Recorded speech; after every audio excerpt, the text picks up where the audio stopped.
রাজবাড়ীর গোয়ালন্দে নুরুল হক ওরফে নুরা পাগলার আস্তানায় হামলা ভাঙচুর ও অগ্নিসংযোগের ঘটনা ঘটেছে।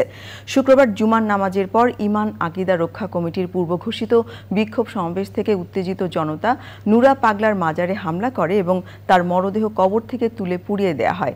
হামলায় অর্ধশত ব্যক্তি আহত হয়েছেন। মারা গেছেন রাসেল মোল্লা নামে এক ব্যক্তি। ভাঙচুর করা হয়েছে ওসি ও ইউএনওর গাড়ি। পুলিশ, র্যাব ও সেনাবাহিনী পরিস্থিতি নিয়ন্ত্রণে আনে। এক বিবৃতিতে এ ঘটনাকে অমানবিক ও নৃশংস উল্লেখ করে অন্তর্বর্তী সরকার জড়িতদের দ্রুত আইনের আওতায় আনার নির্দেশ দিয়েছে। যাযাবর মিন্টুর রিপোর্ট। গত 23শে আগস্ট বার্ধক্যজনিত কারণে মারা যান নুরা পাগলা। ওই দিন রাতে মাটি থেকে কয়েক ফুট উঁচুতে বিশেষ কায়দায় তার লাশ দাফন করা হয়।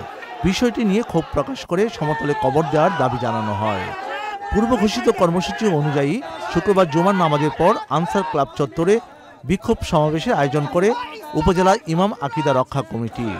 এক পর্যায়ে উগ্র জনতা দেয়াল টপকে ভেতরে ঢুকে নুরা পাগলার দরবারে হামলা চালায়। গোয়ালন্দে নুরা পাগলার কবর অবমাননা ও মরদেহে অগ্নিসংযোগের ঘটনায় গভীর ক্ষোভ ও নিন্দা জানিয়েছে অন্তর্বর্তী সরকার। এক বিবৃতিতে অমানবিক ও নৃশংস ঘটনা উল্লেখ করে জড়িতদের দ্রুত আইনের আওতায় আনার নির্দেশ দেওয়া হয়। বলা হয়, এটি শুধু আইন ও মূল্যবোধের পরিপন্থী নয়, বরং একটি সভ্য সমাজের ন্যায়বোধের ওপর সরাসরি আঘাত।